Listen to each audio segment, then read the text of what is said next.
네, 오늘은 제 강좌가 27번째가 되겠습니다. 주제를 페미니즘과 여성시.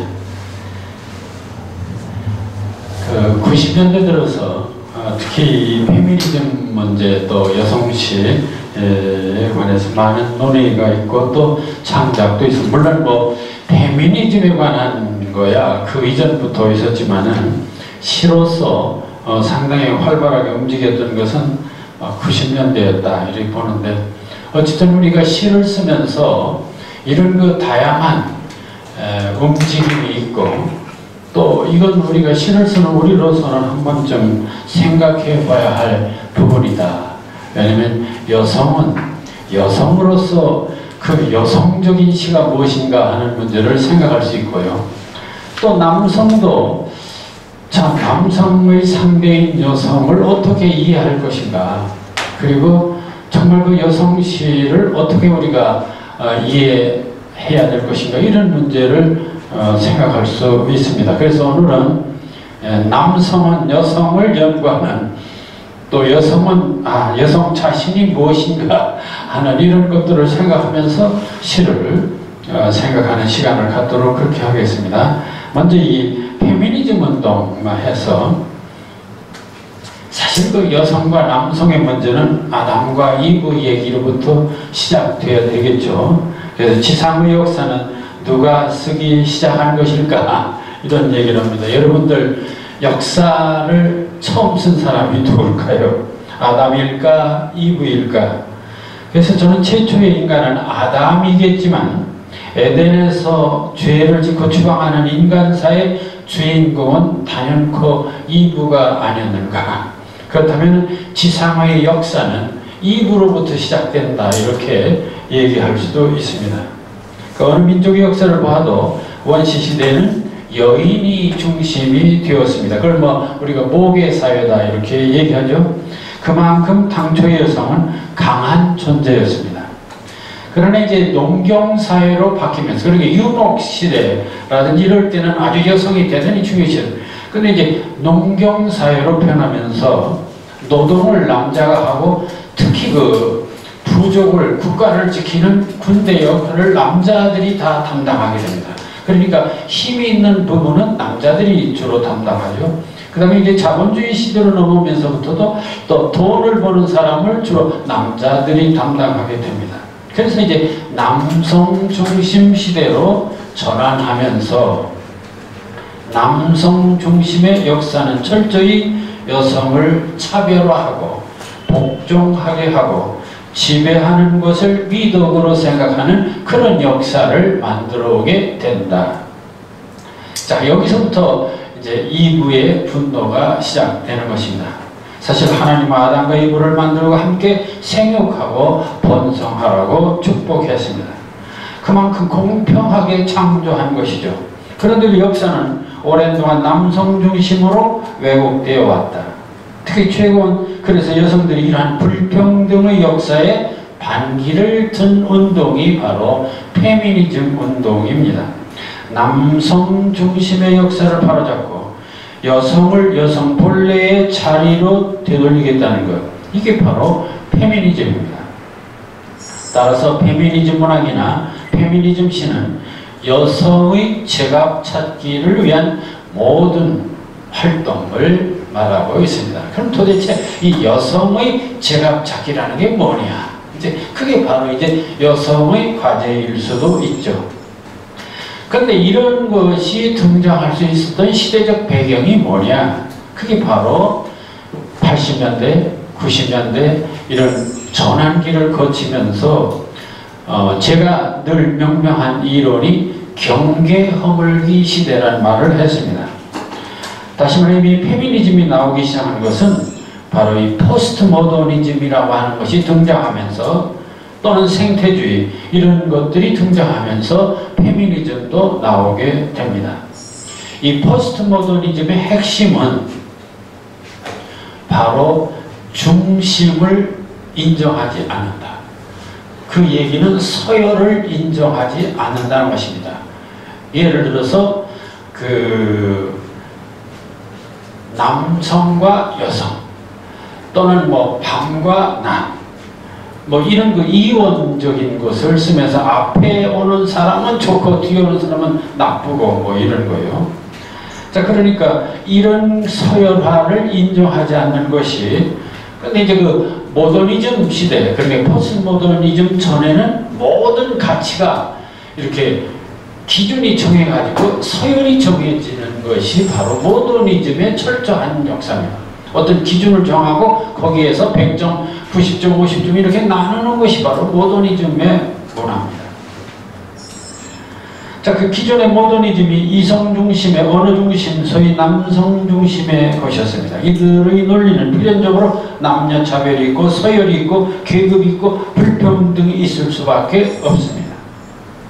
그래서 데리다는 지금까지 서구 문화는 이성은 합리적인 것이고 남성적인 것이고 바로 진리가 거기에 있고, 감성은 불합리한 것이고 여성적인 것이고 그러기 때문에 역시 진리가 없고 뭐 이런 식으로 나눠요. 솔직히 동양에서도 음양설해서 양이 좋고 음이 나쁜 걸로 이렇게 음양오행설도 그렇지 않습니까? 이래서 나온 것이 동양의 대표적인 것이 뭐 칠거지약이다. 여성은 삼정치로. 이래서 가부장제 남근 중심주의였다고 하는 것을 알 수가 있습니다. 이런 것들이 이제는 그러한 이성은 높고 감성은 낮고, 그러니까 철학은 높고 문학은 얕고 뭐 이런 거, 지금도 아직도 우리는 문학이나 예술 하면 그저 낮은 것으로 보려고 하는 것이 바로 그런 근대 모더니즘적 사고방식에서 나온 것이라고 볼 수 있습니다. 그러니까 남성은 뭐 위에 있고 여성은 낮은 것이고, 자, 그래서 그런 이론들에 대한 구체적인 원인을 분석한 것이 바로 여성 비하의 논리에서 밀레트 같은 사람이 그런 말을 했습니다. 그 성의 정착이라는 것에서 남녀 문제는 기본적으로 이 성의 권력 투쟁에 누가 성의 이니시아티브를 잡느냐 하는 소위 성의 권력 투쟁. 아마 결혼하면 누구나 다 하는 얘기가 누가 먼저 주도권을 잡느냐 뭐 이런 게, 이게 남녀 간에 아주 심각한 문제입니다. 결국 성의 권력투쟁으로 파악한다. 남자들은 그 헤게모니를 빼앗기지 않고 여성들을 영원히 복종시키기 위해서 거짓 이데올로기를 만들어. 예를 들어서 삼종지도다. 여성은 뭐 부모를 위해서 따라야 되고 뭐 남편을 따라야 되고 자식을 따라야 되고, 이게 전부 다 남자들 유리하게 만들어 놓은 하나의 도덕에 불과한 것이다라는 얘기입니다. 자, 그것을 진리처럼 만들어가지고 여성을 억압하고 속박해왔으며, 거기에 세뇌된 여성들은 그러한 이데올로기 속에 안주하는 것을 말 덕스러운 여성 뭐 이렇게 얘기를 하고, 그 대표적인 제도가 바로 가부장제도다 하는 얘기입니다. 또 남녀 문제를 사회학적 관점에서 이 보바를 하는 사람은 그러기 때문에 남성과 여성이라고 하는 것은 우리는 그렇게 생각합니다. 아, 남자는 태어날 때부터 강하게 태어났다. 여성은 태어날 때부터 약하게. 이거 생물학적으로는 그렇게 말들을 합니다. 그러나 그게 아니고 사회가, 역사가 남자를 강하게 만들고 여자를 약하게 만들었다는 얘기죠. 그는 여성으로 태어나는 것이 아니라 여성으로 그래서 길들여지는 것이라고 하였다. 따라서 여성의 집단적 자극만이 이 불평등한 조건을 변화시킬 수 있다고 말하고 있습니다.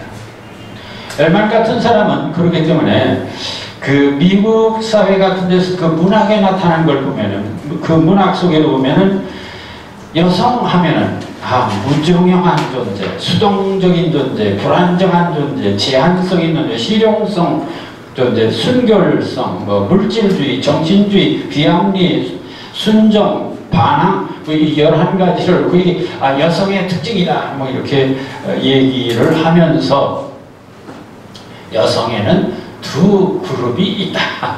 하나는 천사형이 있고 하나는 마녀형이 있다.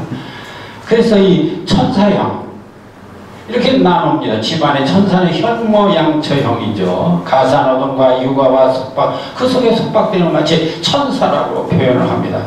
그러면서 남자에게 반항을 한다거나 권위에 도전한다거나 하면 그건 마녀다 이렇게 해서 마녀라고 취급을 하고 억압을 한다는 얘기입니다. 자, 그렇다면은 이 최근에 이 여성 문화, 그러니까 이런 그 잘못된 역사와 잘못된 문화 속에서 여성에 대해서 우리는 뭘 문학으로 논할 것인가? 이게 바로 여성문학의 과제입니다. 그래서 이 여성문학에 대한 것은 요즘 여러 가지로 논의하고 연구를 하고 있어요.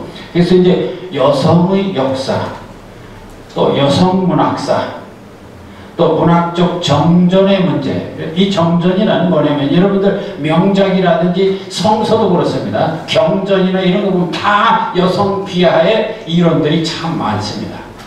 이런 것 전부 다 연구를 해야 되겠다는 것이죠. 그리고 여성과 대중문화. 여성을 얼마나 상품으로 지금 사용하고 있습니까? 이 한류의 주인공들이 다 누구예요? 거의 다 여성 이용해서 전부 다 하고 있다는 거예요. 상품화. 그래서 이제 그런 문제, 사회가 구성하는 이 성 개념과 생물학적 결정주의, 양성의 개념, 동성의 문화, 성적으로 읽기, 여성적 글쓰기, 본질과 또 글쓰기를 생산하는 조건, 성차별, 여성적 언어, 그리고 특수성과 이런 언어의 존재 여부, 가부장적 언어의 전복 문제, 주체성과 성적 정체성의 구성, 여성의 인식론의 가능성. 그러니까 이 여성에 관한 여러분들 그냥 여성주의라든지 여성문학 하면은 그냥 간단하게 무슨 여권 신장 이런 것만이 아니고 이런 다양한 문제들을 문학에서 드러내고 또 연구를 하는 것입니다. 자, 그러나 이제 문학에서 가장 많이 관심을 기울이는 부분은 여성으로서 글 읽기, 여성적 글쓰기, 성차 이데올로기에 대한 비판. 크게 보면 두 가지입니다. 하나는 여성의 해방을 위해서 뭔가 투쟁하는 그런 쪽의 문화, 여성운동이죠. 여성해방운동의 문화, 그런 쪽이 하나 있고요. 또 하나는 여성의 본질이 뭐냐, 여성성이라는 게 뭐냐, 이런 등등의 그 여성의 특징을 지닌 그런 문학작품, 이런 것들에 대한 두 가지 쪽으로 얘기가 되고 있습니다. 자, 전통적인 여성시 우리 한번 한국에서 여성시 한번 볼까요? 그 백제시대 정읍에서 불려졌다는 정읍사란 노래가 있습니다. 그 정읍사란 노래를 보면은 고를 좀 현대어로 바꾸면 다리여 높이 좀 돋으시어 멀리 좀 빛이 없어서 어거야 어강들이 어다롭대.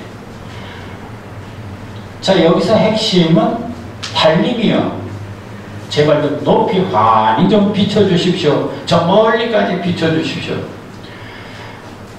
왜 그러냐면 그 다음 나옵니다. 시장에 가 계신가요? 저제 여러신고요?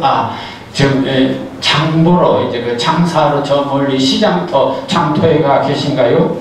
진 곳을 디딜까 두려워라. 진 곳, 그러니까 험악한 곳, 위험한 곳에 계실까 걱정입니다. 어느 곳에든 놓고 오십시오. 자, 어디든지 그 짐 버리고 오십시오. 내님 가는 그 길 점으로 저물까 두려워라. 어가야 어감들이 날이 저물까 참 걱정이 된다. 그 정읍사의 노래를 보면은 남편이 장사를 멀리 갔는데 혹시 잘못될까 걱정하면서 부른 노래다. 이게 바로 이 정읍사니까 삼국시대 얘기입니다. 근데 고려시대에 보면은 이 가시리는 너무나 잘 알려져 있는 것입니다. 가시리 있고, 가시렵니까? 날 버리고 가시렵니까?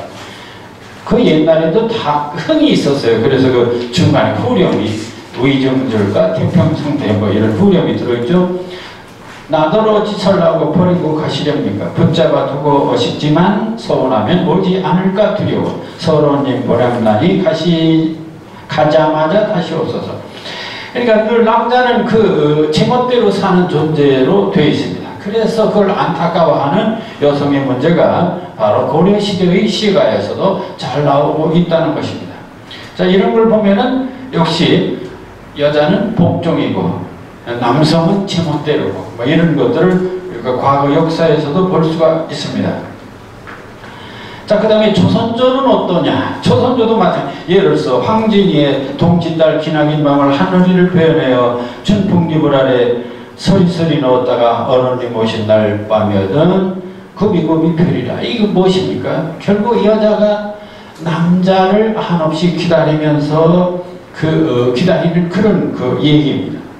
그럼 송대춘의 이런 것도 그렇습니다. 이미 가시노 소식이 던져라니 창밖에 앵도화가 몇 번이나 피었난고 밤마다 등하에 홀로 앉아 눈물겨워하는 이것도 떠나간 남자, 자기 버리고 떠난 남자를 그냥 몹시 기다리는 얘기입니다. 이 철저히 여자는 그냥 남자를 향해서 그리워하고 기다리고 하는 존재처럼 이렇게 되어 있습니다.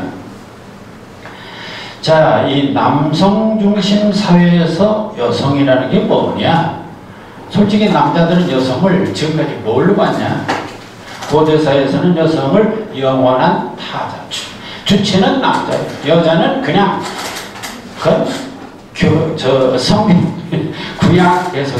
구약에서도 동물이나 재산의 일부로 취급했지 대등한 존재로 취급을 안 하는 게 상당히 많습니다. 고대사회에서는 영원한 타자, 남성은 자기 주체가 확립하려고 할 때 그 주체를 한정하고 부정하는 타자가 필요하고 따라서 여성은 늘 남자의 하나의 타자, 그래서 비본질적인 타자가 됩니다. 타자로서 여성은 늘 남자의 종속적, 부차적인 그런 또 부정적인 존재였던 것이죠. 자, 그런데 이 프로이드라는 사람이 우리는 심리학자로서 또 대단히 알려져 있는 존재이기는 하지만 이 프로이드의 죄도 크다 이렇게 얘기를 합니다. 현대에 와서도. 왜냐하면은 남성적인 것, 여성적인 것을 너무 심하게 나눠놨다. 프로이드는 그의 정신분석학을 통해서 인간의 원초적 본능을 성적 욕망이라고 보고 특히 남성과 여성의 욕망의 다음과 같은 이미지로 표현된다고 했다. 그래서 보면은 남성은 지팡이, 양산, 막대기, 나무, 모자, 칼, 창, 초, 수도꼭지, 연필, 넥타이, 뱀, 열쇠, 산, 하늘 전부 다 공격적이고 힘이 좀 센 걸로 표현합니다. 여성은 구멍, 웅덩이, 동굴, 항아리, 병, 트렁크, 상자, 방, 호주머니, 배, 종이, 책, 테이블, 달팽이, 조개 뭐 이런 식으로 쭉 남녀를 이렇게 구분해 놨습니다. 그러니까 이것만 봐도 남자는 강한 존재고 여자는 늘 약하고 수동적인 존재로만 표현이 되어 있습니다. 융이라는 심리학자는 아예 이렇게 또 표현합니다. 인간의 마음속에, 남자와 여자의 마음속에는 어떤 것이 있느냐, 이렇게 구분하지를 않고 남성 속에도 여성적인 것이 있고 여성 속에도 남성적인 것이 있다. 다만 그 강도 차이가 있을 뿐이죠. 그러니까 예를 들어서 이런 것입니다. 젊어서는 남자는 남성적인 것이 강하고 여성적인 약하지만은 나이를 먹으면 차츰차츰 남성에게 여성적인 것이 오히려 강해지고 남성적인 것은 약해진다. 반대로 여성은 젊어서는 여성적이었지만 나이 먹어서는 차츰차츰 남성적인 것이다.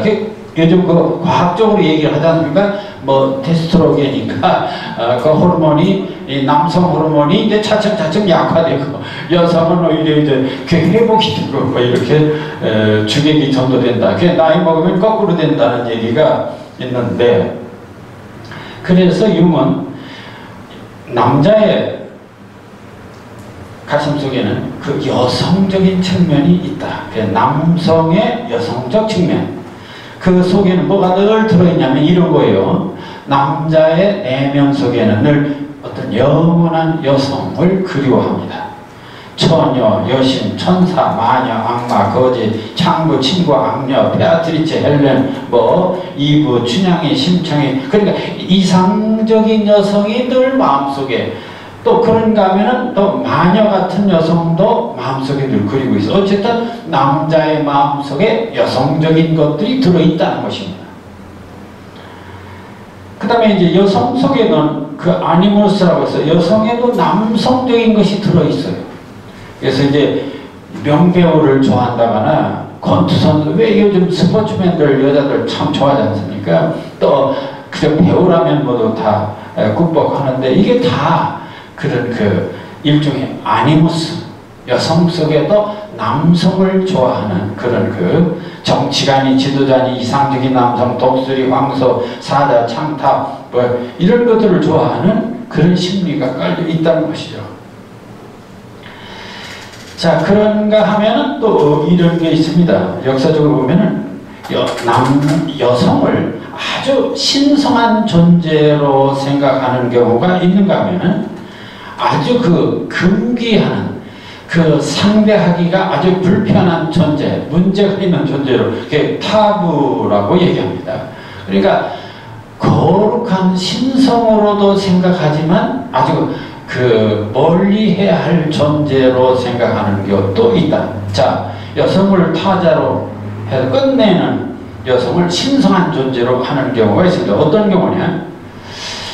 자, 끝내는 자연현상은 여성을 신성시하고 타부시한다. 그는 모든 생명들이 대지와 물에서 탄생하고 여성으로부터 종족이 탄생한다. 그러니까 모든 생명은 땅에서 탄생합니다.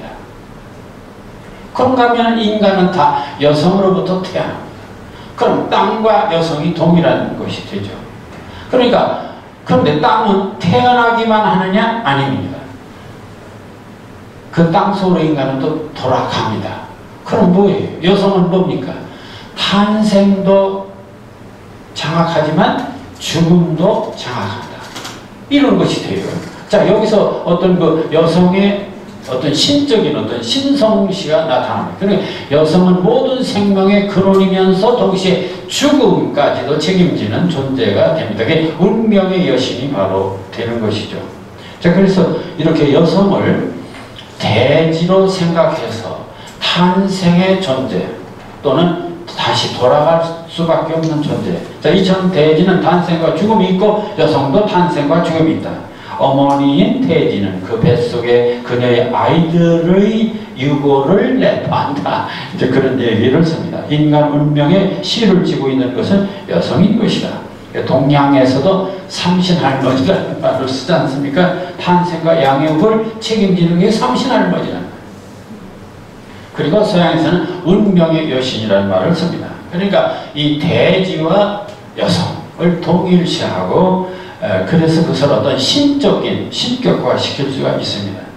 자, 그런가 하면은 또 그 아주 그 경계해야 할 존재, 여성은 경계해야 할 존재다 해서 나오는 대표적인 게 이 마녀 재판, 처녀 귀신 이런 것도 아닙니까? 서양에서 모든 불행이나 잘못된 일에는 늘 마귀 할멈 짓이라고 생각해요. 그래서 17세기, 8세기에는 이단이나 이상한 짓을 하는 여인을 잡아서 처형하는 것이죠. 동양에서는 처녀 귀신이 아주 귀신 중에서 제일 무서운 귀신으로 되어 있습니다. 이런 속설도 모두 다 남성 중심주의가 낳은 것이기는 한데 어쨌든 여성을 이렇게 신성한 존재로 보기도 하지만 또 이렇게 멀리할 경계할 존재로도 본다. 자, 남성의 그런데 이제 그럼 시 좀 이렇게 구체적으로 봅시다. 이 여성시 어떤 것들이 있는지.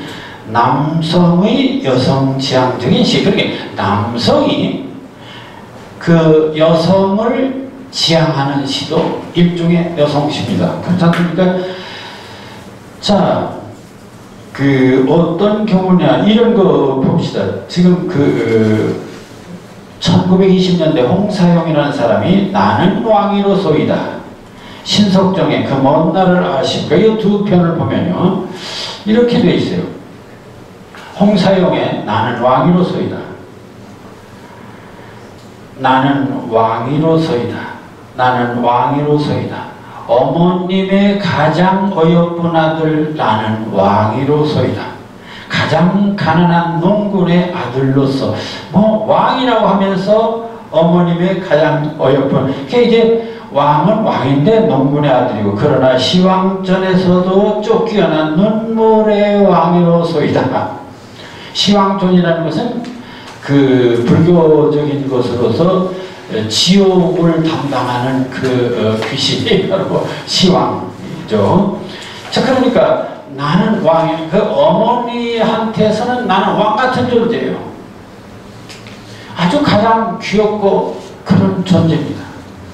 그런데 가장 가난한 농군의 아들이라는 말을 써서 이게 뭐예요? 1920년대 우리 한국인의 어떠면은 남자의 위치를 얘기하는 것일 수도 있죠. 그래서 시왕전에서도 쫓겨난 눈물의 왕이로소이다. 왕으로 태어났는데 눈물의 왕이 되어버렸다 하는 그 불행한 한국 역사를 얘기할 수도 있습니다. 맨 처음으로 내가 너에게 이른 것이 무엇이냐? 이렇게 어머니께서 물으시면 맨 처음에 어머니께서 받은 것은 사랑이었죠만은 그것은 눈물이더이다. 사랑으로 태어났지만 태어나고 보니까 이 세상은 눈물 세상이에요. 이게 바로 불행한 1920년대 나라를 빼앗겼던 한국인들의 모습일 수도 있습니다. 자, 신석정의 그 먼 나라를 아십니까? 어머니, 당신은 그 먼 나라를 아십니까? 5월 하늘에 비둘기 멀리 날고 축축히 비가 내리면 곰소리도 유난히 한가롭게 들리리니 서리까마귀 높이 날아 산국과 더욱 곱고 노란 은행잎에 한들한들 푸른 하늘에 날리는 가을이면 어머니 그 나라에서 양지밭 과수원의 꿀벌이 잉잉거릴 때 나와 함께 그 새빨간 능금을 또 따지 않으시렵니까? 뭐 한동안 또 이것도 아주 서정적으로 많이 읽었던 시입니다. 이것도 불행한 현실, 일제의 그 불행한 현실에서 행복한 그런 그 세상을 꿈꾸는 일종의 유토피아, 낙원 사상입니다. 그러니까 이제 그런 것들이 되게 불행할 때 나타나는 것이 많습니다. 자, 그러니까 여기서 어머니 당신은 그 먼 나라를 아시고 그 먼 나라가 어때요? 행복한 나라, 전쟁이 없고 정치가 없고 억압이 없는 나라, 그런 나라죠. 그런 나라를 꿈꿨던 것인데 역시 또 어머니를 찾았어요. 자, 앞에도 어머니, 뒤에도 어머니. 어째서 이렇게 어머니가 일제시대 때 많았을까? 아까도 말했지만은 바로 그것은 지금 캐톨릭에서도 마리아를 숭상하는 이유가 있습니다.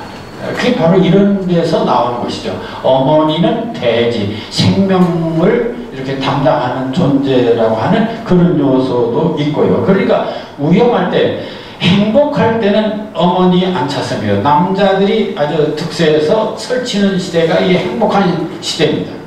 그러나 전쟁이 나고 불행할 때는 어머니를 찾습니다. 왜냐하면 어머니는 바로 생명을 관장하는 존재니까. 그래서 특히 그 불행한 시대에는 어머니에 대한 노래가 많다.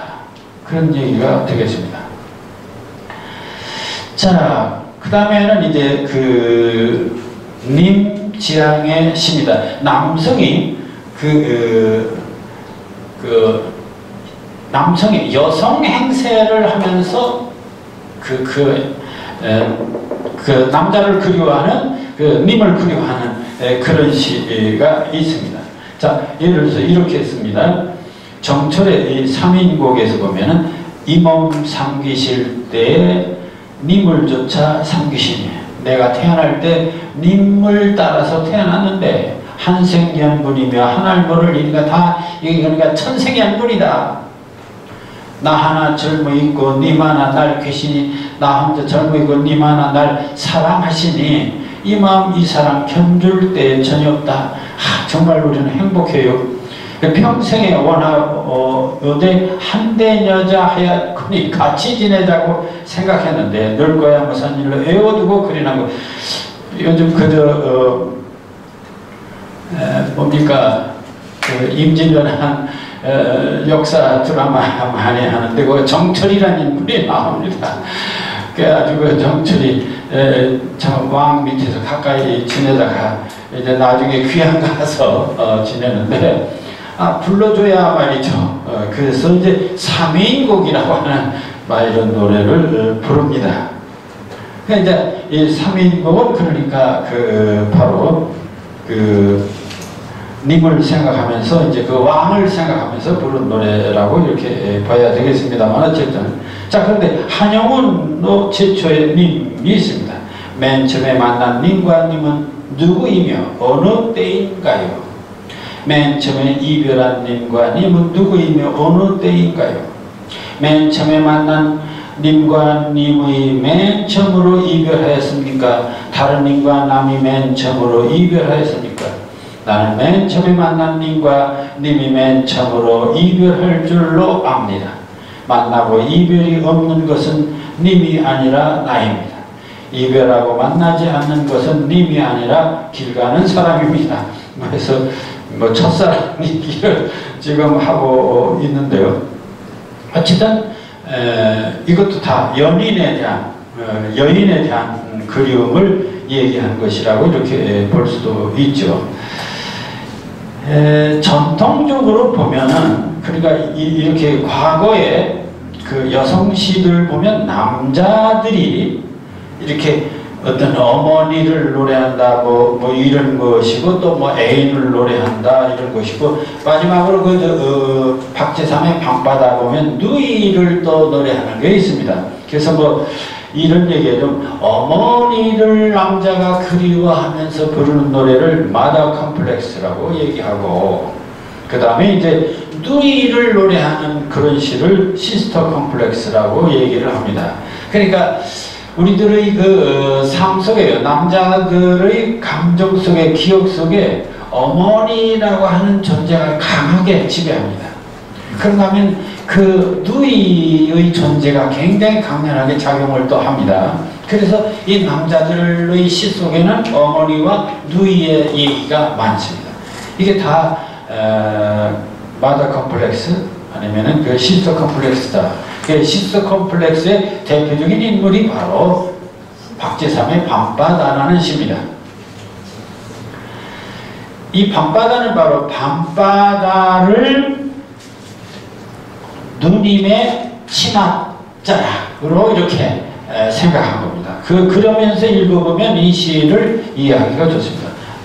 자, 누님의 치맛살 곁에 앉아 누님의 슬픔을 나누지 못하는 심심한 때는 골목에 빠져나와 바닷가에 서자. 그 참 보면 좀 센치한 산의 얘기입니다.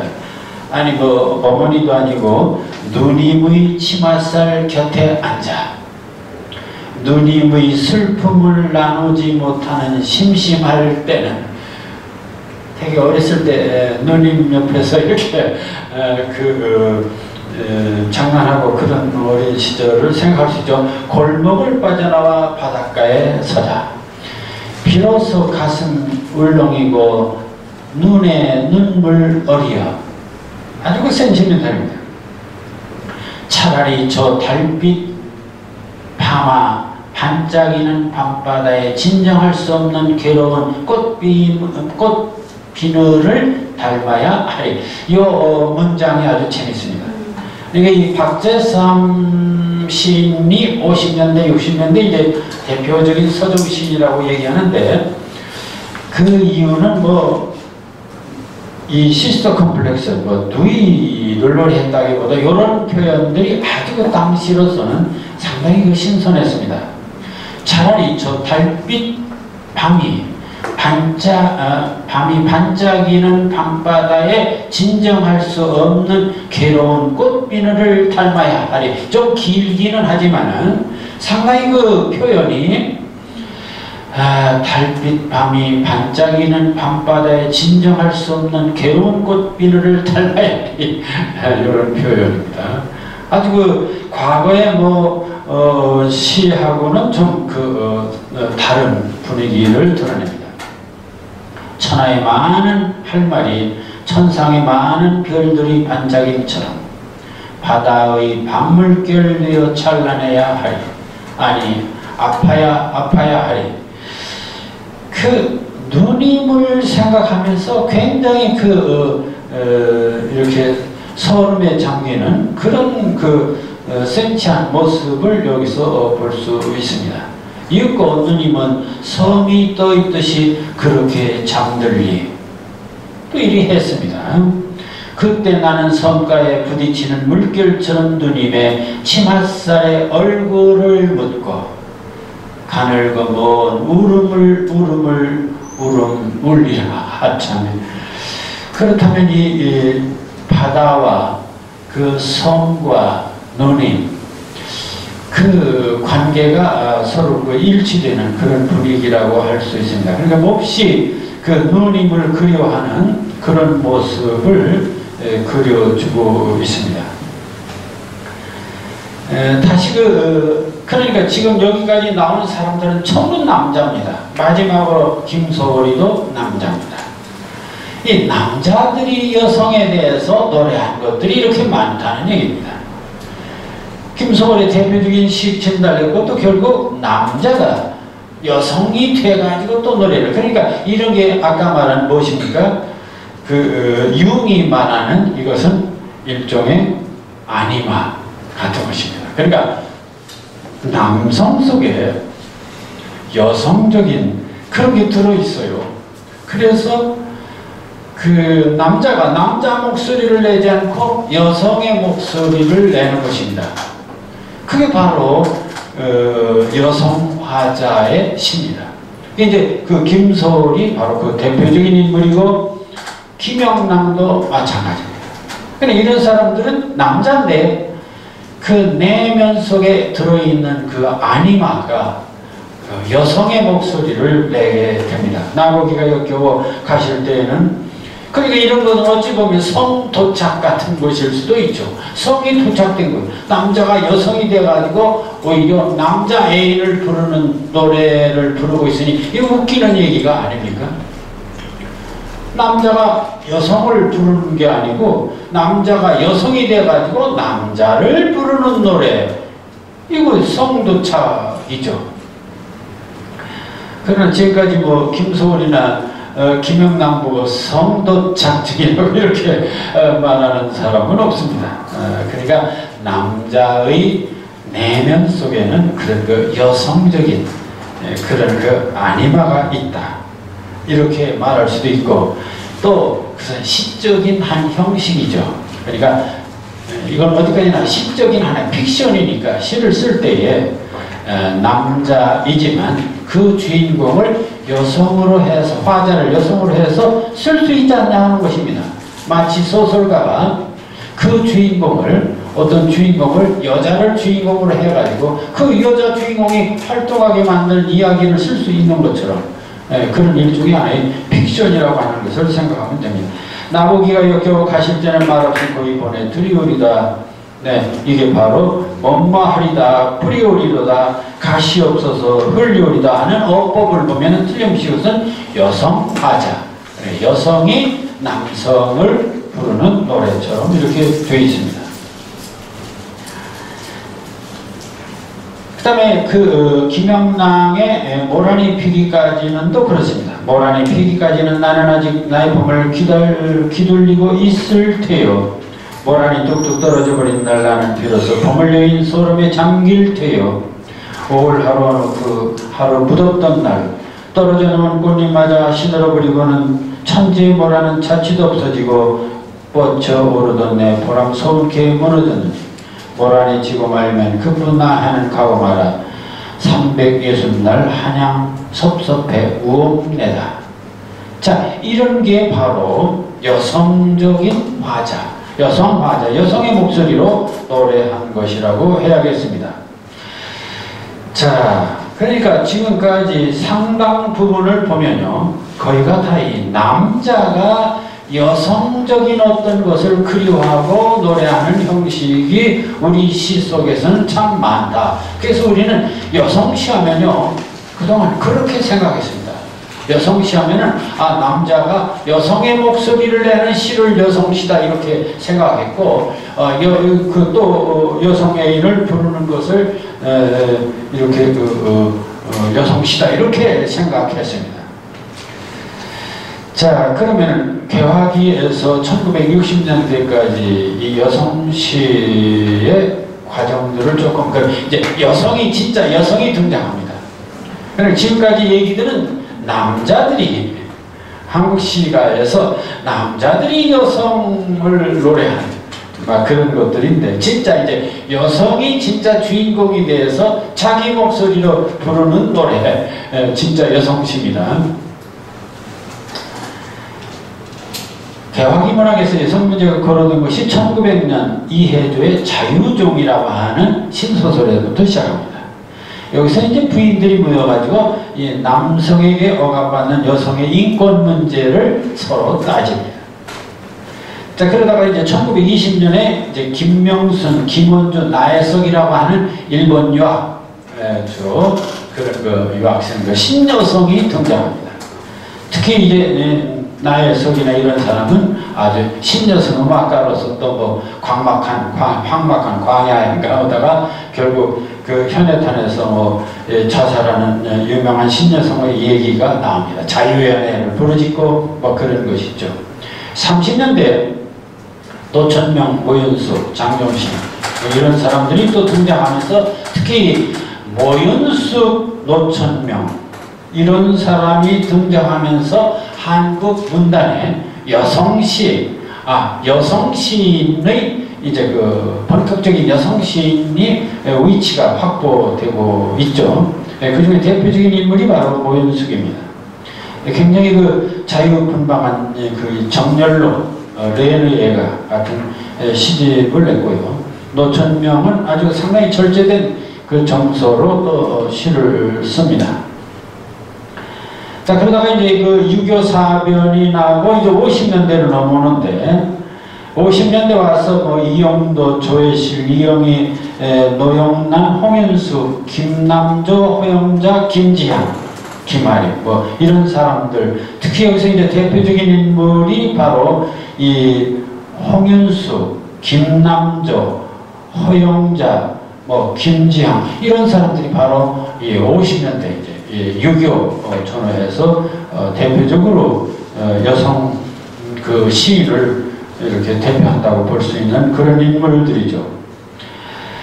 자, 그렇게 해서 그 시대까지, 그러나 그 이후로는 뭐 이제 신춘문예로서 이제 여류문학이 이제 굉장히 많이 이제 등장하게 되는데요. 그럼 이분들의 시는 내용이 어떨 것인가 보면 그렇습니다. 그 모윤숙 시를 좀 보면 이렇습니다. 그러니까 지금까지 남자들이 뭐 연인을 그리워하고 뭐 그런 노래 했는데, 그럼 진짜 여성은 무슨 노래를 불렀을까? 50년대 모윤숙, 그 30년대 출신들입니다만은, 모윤숙의 시 30년대 시를 봅시다. 이미 부르시면 달려가지요. 금띠로 장식한 치마가 없어도, 진주로 꿰맨 목도리가 없어도 이미 오시라면 나는 가지요. 이미 살라시면 사오리다. 먹을 것 메말라 창고가 비었어도, 빚더미로 옛집 채찍 맞으면서도 이미 살라시면 나는 살라요. 죽음으로 갚을 길이 있다면 죽지요. 빈손으로 임의 앞을 지나다니요. 내 임의 원이라면 이 생명을 아끼오리. 이 심장 온 피를 다 빼어 바치냐. 야, 이거 뭔 소리입니까? 남녀 평등인 줄 알았더니 철저히 이것은 정말 님에게 헌신하고 복종하고 그런 얘기입니다. 그러니까 여성이 등장했어도, 그러니까 뭐 남녀 평등을 1900년부터 개화기부터 얘기했지만 실제 작품을 보면 여성들이 진정한 자기 평등을 제대로 드러내지를 못했습니다. 30년대에 그럼 노천명은 어떠냐? 모가지가 길어서 슬픈 짐승이야. 언제나 점잖은 편말이었구나. 관이 향기로 나오는 무척 높은 족속이었나 보다. 물속에 제 그림자를 들여다보고 이렇던 전설을 생각해내고 어쩔 수 없는 향수의 슬픈 모가지를 하고 먼데 산을 보러 본다. 만일 이게 여자라고 한다면은 굉장히 그 외롭고 쓸쓸한, 그래서 과거를 그리워하는 그런 그리움의 시에 불과합니다. 그럼 50년대 김남조로 넘어옵니다. 이게 30년대 여성 시들입니다. 여성 시인 시. 나의 밤 기도는 길고 한 가지 말만 되풀이한다. 가만히 눈을 뜨는 건 믿을 수 없을 만치의 축원. 갓 피어난 빛으로만 속속들이 채워 넘친 환한 영혼의 내 사람아. 쓸쓸히 검은 머리 풀고 누워도 이적지 못 가져본 너그러운 사람. 너를 위하여 나 살거니 소중한 건 무엇이나 너에게 주마. 자, 모윤숙보다는 아주 세련됐습니다. 그렇지 않습니까? 김남조가 이 모윤숙보다는 아주 세련되었어요.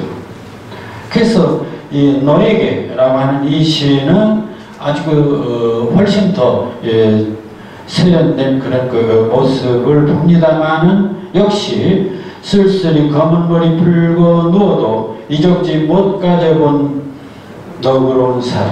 너를 위하여 나 살거니 소중한 건 무엇이나 너에게 주마. 역시 이런 헌신적인 것이 있습니다. 그러나 여기서는 굉장히 그 사랑이 절대적인 어떤 모습을 보이고 있습니다. 자, 그래서 이 김남조에 와서 상당히 여성 시인의 시가 많이 세련되었다 하는 모습을 볼 수가 있습니다. 그러나 우리가 생각하는 페미니즘 시, 여성운동시라든지 여성이 뭐냐라든지 하는 그런 부분에 대한 것이 드러나지는 못하고 있습니다. 그러다 이제 1970년 이후로 넘어오면서 1970년대 민중문학의 열기를 거쳐 80년대 이 포스트 모더니즘과 해체시, 90년대 생태주의 사이버리즘 문학 현상은 그동안 모더니즘을 고집해온 모든 경계들이 허물어지고, 이러한 세계의 변화는 여성의 경험, 여성 해방은 물론 여성의 정체성 찾기로 새로운 국면을 만든다. 그렇다면 오늘 강의의 주제는 여기서부터 시작됩니다. 그러니까 지금까지는 어찌 보면은 그동안 한국 문학사 속에서 여성시가 어떻게 전개됐느냐 하지만은 실제 이 페미니즘 시의 본격적인 양상은 70년대 이후부터다. 그런 얘기가 됩니다. 그러니까 우리가 오늘 와서 여성시다, 페미니즘시다 하면은 바로 이 70년대 이후의 시 속에서 그 참모습을 찾아야 됩니다. 70년대 등장한 강은교의 사색적 허무주의, 그리고 김승희의 파괴적 내면주의, 고정희의 씩씩한 민중적 상상력, 다 여성 시인들입니다. 그녀들이 가열한 내면세계와 시대정신은 80년대 최성자에 이르면 가장 치열한 종합을 이룬다. 이어 등장한 김혜순의 블랙 유머를 기조로 한 경쾌한 악마주의, 성숙한 모성적 인식으로 심화되고 있으며 황인숙은 아주 독특한 감각적 시세계를 그려 보인다. 그리고 90년대 와서 이선영, 이진명 등 한국 여성시의 또 다른 가능성을 볼 수 있다. 이 모든 시인들을 한 줄에 정리할 수는 없지만 공통점은 그녀들이 개인에 따라 편차는 있지만 그녀들은 특히 남성들에 대하여 여성적이라고 여겨져 왔던 시문법을 공격한다. 그러나 그것은 그녀들이 여성이 되기를 거부해서가 아니라 진정한 여성이 되기를 위해서다. 그러니까 여성이 뭐냐, 여성의 정체성이 뭐냐 하는 문제를 찾고자 한 것들이 그 이후의 시대입니다. 그러니까 다음부터 시들은 우리가 좀 주의를 하면서 봐야 됩니다. 그러니까 여성시가 뭐냐, 오늘날 말하는 여성시는 뭐냐 하는 것입니다. 자, 먼저 이 강원교가 우리가 물이 되어 라는 시가 있습니다. 우리가 물이 되어. 자, 우리가 물이 되어 만난다면, 그럼 여기서 우리는 아마 여성들을 말할 것입니다. 여성들이 물이 되어 만난다면 감은 어느 집에선들 좋아하지 않으랴. 우리가 키 큰 나무와 함께 서서 우르르 우르르 비오는 소리로 흐른다면, 흐르고 흘러서 저물 때엔 저 혼자 깊어지는 강물에 누워 죽은 나무 뿌리를 적시기도 한다면, 아직 처녀인 부끄러운 바다에 닿는다면, 자, 여성이 뭐냐 하는 것을 강물로 이렇게 표현을 하고 있습니다. 그래서 상당히 이제 또 이렇게 한 단계 높은 단계를 오르고 있습니다. 그러니까 여성도 하나의 강물처럼 흘러가는, 굽이굽이 흘러가는 존재일 수도 있습니다. 그러나 지금 우리는 불로 만나려 한다. 그러니까 물인데 물로 살기를 바라는데 불로 만나려 한다. 벌써 수치된 뼈 하나가 세상에 불타는 것들을 쓰다듬고 있나니 이랬습니다. 그러니까 우리는 물인데, 물이 되기를 원하는데, 그런데 세상은 불이라는 것입니다. 우리가 사는 현실을. 멀리 밖에서 기다리는 그대여, 저 불 지난 뒤에, 멀리 밖에서 기다리는 그대여는 여성이겠죠. 저 불 지난 뒤에 흐르는 물로 만나자. 그러니까 그 여성의 참모습으로 돌아가자, 그런 얘기입니다. 그러니까 여성의 참모습은 물이고 물처럼 흘러가기를 바라는 것이 여성인데 그렇지 못하다라는 것입니다. 푸시시 불 꺼지는 소리로 말하면서 올 때는 인적 끝인 넓고 깨끗한 하늘로 오라. 자, 일이 되어 있습니다. 그러니까 여성의 참모습을 지킬 수가 없는 현실, 이걸 안타깝게 생각하면서 부른 노래가 이런 강원교회 우리가 물이 되어라는 노래가 아니겠는가. 막 굉장히 그 잔잔한 것 같으면서도 강한 여성의 모습을 찾고자 하는, 참 여성의 모습을 찾고자 하는 그런 호소력이 있습니다. 자, 그 다음에는 이런 것도 또 있습니다. 문정희의 떠오르는 방. 떠오르는 방에서는 이렇게 나갑니다. 허허 벌판에 누워 깨끗한 남자를 기다린다. 불꽃이 울면서 짐승같이 전무덤 속으로 기어든다. 나무들은 간지러워 푸른 소리를 지르고 드디어 그 남자가 길을 무찔러 오는 소리, 부끄러운 머리채 이끌며 내가 어둠과 함께 도망친다. 바람 지나가면 날개가 크게 걸리는 거미줄을 타고 얼굴 모르는 신과 만난다. 뱀과 미친 깃털이 낄낄거리며 흩어진다. 모든 것을 용납하는 그 야수의 무덤 속으로 나는 바삐 숨는다. 뭔 소리 이거? 그러니까 우리가 여성시라고 하는 것을, 이 사람은 굉장히 어떤 성이라고 하는 어떤 성적인 어떤 그런 문제를 노골적으로 드러내서 이렇게 표현을 하고 또 있습니다.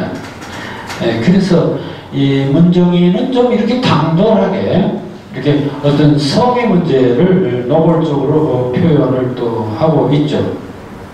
자, 이런 여성시도 있습니다. 그러니까 그 여성시 하니까 그런 그 어떤 성적인 부분을 아주 클로즈업시키는 그런 경우도 또 있습니다. 자, 고정희의 여성해방 출사표도 있습니다. 남자가 모여서 지배를 낳고 지배가 모여서 전쟁을 낳고 전쟁이 모여서 억압세상을 낳기 때문에 국토 분단 장벽보다 먼저, 민족 분단 장벽보다 먼저 남녀 분단 장벽 허물 일이 급선무. 자, 이건 뭔 소리입니까? 바로 이것은 여성 해방이죠. 그러니까 이게 일종의 그러니까 여성 시에는 크게 두 가지가 있다 그랬습니다. 어떤 성의 문제, 여성의 정체성을 찾는 문제가 하나 있고, 또 하나는 이런 그 여성 해방, 남녀 불평등을 벗어나는 그런 그 해방의 문제를 얘기하기도 합니다. 그래서 이 고종이는 이 여성 아주 좀 정치적인 막 그런 시를 좀 썼다고 봐야겠습니다. 그 다음에 이제 최영미의 마지막 섹스의 추억이라는 시가 또 있습니다. 자, 아침상 오른 굴비 한 마리 바르다 나는 보았네. 마침내 드러난 육신의 비밀. 파헤치진 오장육부 산산이 부서진 살점들. 진실이란 이런 것인가? 한꺼풀 벗기면 뼈와 살로만 수습돼 그날 밤 음부처럼 무섭도록 단순해지는 사연. 죽은 살 찢으며 나는 알았네. 상처도 산자만이 걸치는 옷. 더 이상 아프지 않겠다는 약속. 자, 이렇게 썼는데요. 그러니까 어떤 그 여성의 삶이 뭐냐 하는 그런 측면에서 어떤 그 성과 여성의 문제 막 보여준다고 그런 사람 여러 번 했네. 찬란한 비늘 겹겹이 구름 걷히자 우수수 쏟아지던 아침 햇살. 그 투명함에 놀라 껍질째 오그라들던 너와 나. 누가 먼저 없이 주섬주섬 온몸에 차가운 비늘을 꽂았지. 살아서 팔딱이 된 말들, 살아서 고프던 몸짓 모두 잃고 나는 씹었네. 입안 가득 고여오는 마지막 섹스의 추억. 막 이렇게 해서 그 문정이나 이 최영미 같은 사람들은 상당히 어떤 남녀 성 어떤 그런 곳에서 어떤 여성적인 어떤 특징을 찾으려고 그렇게 또 표현한 것도 있습니다. 자, 그러면 그 다음에 또 이런 것도 있습니다. 어떤 흑연빛 시간의 오디푸스라고 하는 이런 시도 있습니다. 어떤 마법의 한마디를 이 타들어가는 갈색 육체 위에서 간직할 수 있을까? 푸른 공작새를 위한 어떤 먹이, 어떤 황홀한 불의 최면 상태가 형태도 없이 떠나가는 이 피의 방주를 다시 완전케 할 것인가? 어떤 주문의 모차르트, 어떤 장소의 원서, 어떤 태양의 기억이. 자, 어떤 흑연빛 시간의 오디푸스라는 말을 썼습니다. 이것은 여성이라는 게 도대체 뭐냐 하는 것을 좀 그 정체성을 이런 방식으로 찾아보려고 또 한 것입니다. 그래서 그런 말을 쓰게 되면 여성 시에는 그 여성 해방 시에 여성의 어떤 해방을 노래하는 시가 있는가 하면은 소위 그 여성 몸, 어떤 여성의 독특한 육체, 또는 그 여성의 독특한 개성, 뭐 이런 것들을 노래하는 시를 생각할 수가 있습니다. 그래서 여기서 김승희의 노래는 그런 그 여성 몸, 여성이라는 게 뭐냐 하는 그 몸의 특징을 좀 얘기하려고 한 것 같습니다. 자, 이선영의 버려진 냉장고라는 시가 있습니다. 나의 눈, 코, 이, 어깨, 허리, 다리, 발, 심장, 신장, 대장. 내게 없어서는 안 될 이 모두가 한 번은 벌어져야 할 것들이다. 낡아가는 것들, 종종 고장이 나고 마침내 수명이 다하는 것들과 함께 살아간다. 그 어느 해 가을과 또 다른 해의 가을에 할머니, 할아버지가 차례로 그랬듯 버려질 엄마, 아버지, 남편 그리고 나. 버려지기 전까지 손발 닳도록 살아간다. 내 육신이 뭐냐? 내 육신이 뭐냐? 내 몸이 뭐냐? 바로 나의 코, 그리고 눈, 어깨, 허리, 다리 마치 냉장고에 여러 가지 것들 이렇게 오래되면 다 버리는 것처럼 이렇게 모든 육신이 하나하나 이제 쇠퇴되어 가는 것을 얘기하고 있습니다. 어찌 보면 여성이라는 게 자기 그냥 모든 전신이 그렇게 소모하고 쓰여지다가 그냥 사라지는 것이 아니냐, 그런 얘기를 할 수가 있습니다. 자, 그 다음에 그러니까 이 얘기는 이런 것입니다. 오늘날 여성들이 정말 여성이란 무엇인가를 생각하면서 어떤 시를 쓰는가, 어떤 유형의 시들을 쓰고 있는가, 막 그런 것들을 여기서 좀 살펴보는 것이라고 해야만 되겠습니다. 자, 이진명의 청담, 맑은 이야기일 수 있죠. 맑은 하늘의 이야기일 수도 있고요. 자, 청담. 조용하라, 조용하여라. 한낮에 나무들 잎 비비는 소리는 마당가에 떨어지는 그 말씀들의 잔기침. 세상은 높아라. 자, 여기 이 문장 한번 보세요. 요즘 여러분들이 젊은 사람들의 시를 읽기가 참 어렵다고 말하죠. 왜 어려운가를 알 수가 있습니다. 그러니까 우리들하고는 감각이 달라요.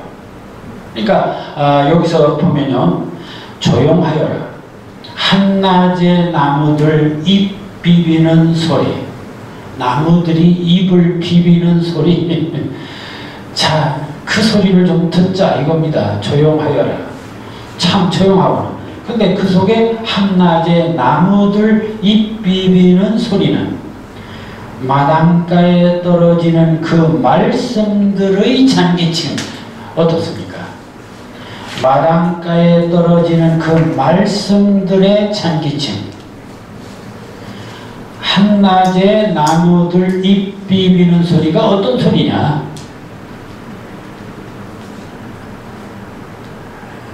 나무들이 서로 이렇게 부딪히면서 기사하면서 잎 비비는 소리인데, 자, 한낮에 나무들 잎 비비는 소리는 바닷가에 떨어지는 그 말씀들의 잔기침 같은 것이다. 말씀이란 하나님의 말씀이나 이런 그 성경 말씀의 잔기침 같은 것. 세상은 높아라. 하늘은 눈이 시려라. 계단을 내려오는 내 조그만 애인을 똑바로 바라보지 못한 때처럼. 비유를 써도 우리는 그저 기껏해 산처럼 들처럼 구름처럼 하늘처럼 단순한 비유를 쓰지 않습니까? 그런데 여기서는 그러지 않고 보세요. 어떤 이야기를 거기다가 비유로 합니다. 계단을 내려오는 내 조그만 애인을 똑바로 바라지 못한 때처럼. 자, 이런 것이죠. 그러니까 우리들 이제 나이 먹은 세대들은 이렇게 긴 문장으로 이렇게 뭐뭐처럼 이렇게 하지를 못합니다. 그러니까 현대 젊은이들의 시는 이렇게 그 비유가 아주 굉장히 산문화된 비유를 과감하게 시에다 쓰고 있다는 얘기입니다. 계단을 내려오는 내 조그만 애인을 똑바로 바라보지 못한 때쯤. 이게 정말 굉장히 구체적인 어떤 사건을 들고 있습니다. 눈시울이 불어오라. 만상이 흘러가고 만상이 흘러오고 조용하여라.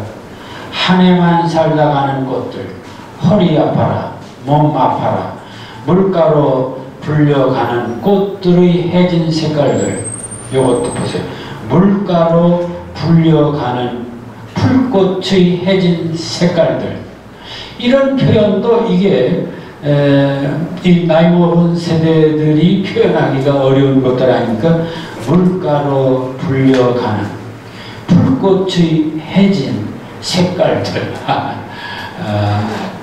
그러니까 굉장히 구체적이면서도 독특한 이런 감각을 드러내고 있습니다. 산을 노리며 사람들은 빈 구른턱이 앉아 쉬리라. 유리병마다 가득 올리는 소리를 채우리라. 한 겹이 된 담배로 이승의 오지 않는 꿈, 땅의 양식을 이야기하리라. 담배 피우면서 뭐 인생론을 얘기한다는 얘기죠. 만상이 흘러가고 만상이 흘러가고. 자, 청담 뭐 맑은 얘기의 노래인데 어쨌든 그 고요함, 그러니까 어찌보면 그 어떤 여성적인 어떤 정숙함이랄까 고요함도 함께 뭐 포함된다고 볼 수도 있습니다.